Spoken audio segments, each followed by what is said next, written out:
welcome to another episode of Conversation with First Baptist Church. With me today is Bill Sheely, and I am sure this is going to be one interesting conversation. Oh, I'm sure.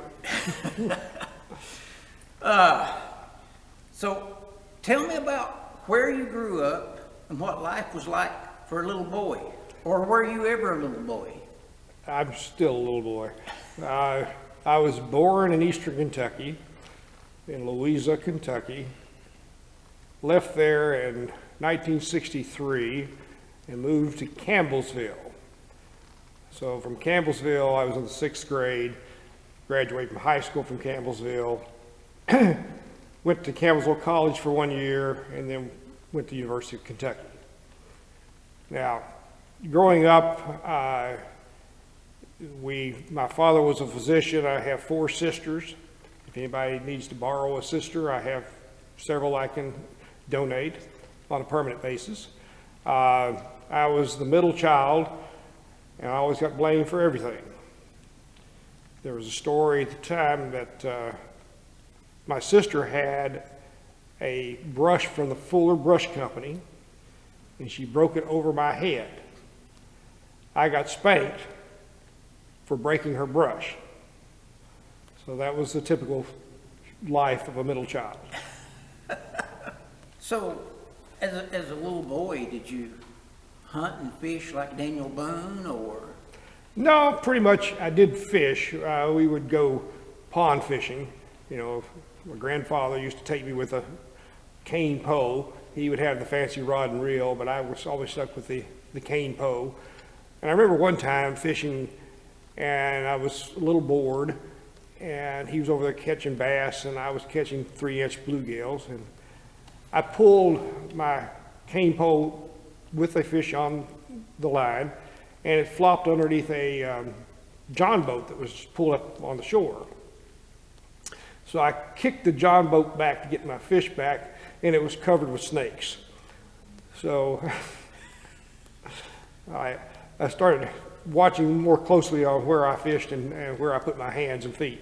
That would be a memorable moment. It was, and stuck with me for several years thereafter. In high school, I played sports, and like I said, I spent 1 year at Campbellsville College and then transferred to the University of Kentucky.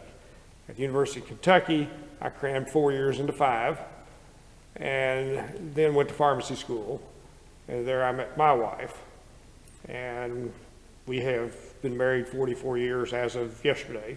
Well, congratulations. So I made it through, or she made it through.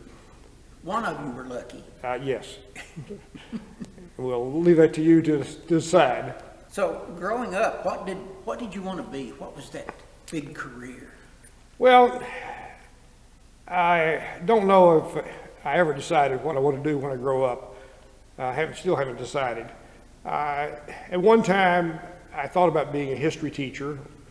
You know, I had visions of being a teacher, but then I was too practical looking at the economics of being a teacher and decided that I might want to pursue some other vocation.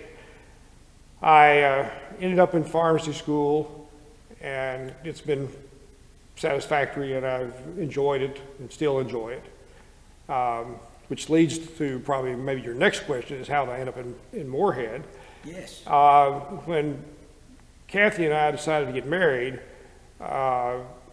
we got out of school in December, took the boards in January, got married in February, and moved to Moorhead in March.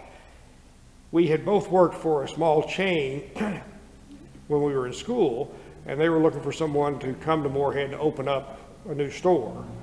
So we decided we'd go where one of us found a job, and I decided, well, let's go to Moorhead. We got a job. So we moved to Moorhead in March, and I opened up the store, and then I left them in December and opened up the Cave Run Pharmacy. So for 43 years, 8 months and a few days, I physically worked in an elevator shaft in the Cave Run Clinic building. and just recently moved the pharmacy to down beside Long John Silver's. So, did you have any other careers or jobs before you got into pharmacy? No, well, in high school, I was a grease monkey. I worked at a service station, basically with a friend of the family, had a son that was my age, and so we did the typical, old-time gas station where you check the oil, wash the windshields, fill the gas tanks, change tires. We had to, wash trucks and stuff like that.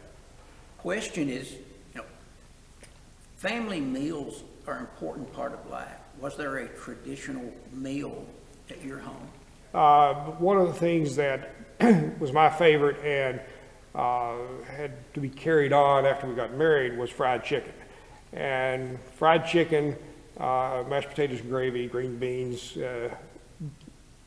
biscuits, not rolls, but biscuits, is my traditional birthday dinner. And there's a story that Kathy had to learn how to fry chicken. We had a lady that fried chicken for us when we were growing up, and Kathy had to sit down and learn from the expert. And she asked the lady to write down the recipe, and she politely informed her that you don't write down the recipe, you need to sit down and watch. So she sat down and watched, and it has become the perfect fried chicken cook. If you could travel anywhere in the world, unlimited budget, where would you go? Well, parts of Africa would be interesting to see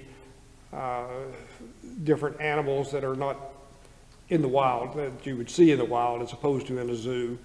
So I think that would be a nice place to go to. Hobbies. I know you like to shoot golf. I play at golf. Golf is one of those games that it's more beneficial to have learned to play when you were younger. I enjoy going out, I enjoy playing golf with different people and going places and playing golf. I still like to go pond fishing occasionally. What books or movies do you enjoy? I read fiction. I spend most of my time reading newspapers and magazines. I don't read. Kathy reads prolifically. I will read a book. I'm not into fantasy, but like I said, history or fiction, I'll read. Have you encountered Bigfoot or aliens? No, I, at this point in time, have not. I don't have a lot of belief or thoughts of supernatural or ghost. I think, sometimes there are things that happen, but I think if you look at it a little more closely, you can figure out why such and such happened. Is there any period in history you would like to go back to, that you would like to experience as an adult? The time period of 1860, 1865, mid-1800s would have been an interesting time to be in. We look at the stuff that we have today, and then you look at the Civil War time, how they were able to survive. Of course, that was part of the reason for the war, was basic economics of the South and the North. So tell me what brought you to First Baptist Church? Moving to Moorhead, having grown up in a Baptist church all our lives, it was the Baptist church here in town, and we darkened the doors and sat in the back pew, and then sort of got involved. We had met Doug and Jackie Jones, Doug was actually working in the shopping center where I came to town with the drugstore, and they were here, and we became acquainted with them and just became a regular Sunday thing to do. Tell me, if someone were looking for a church, what would you tell them? Why do they need to come here? Well, I think it's an open, friendly church.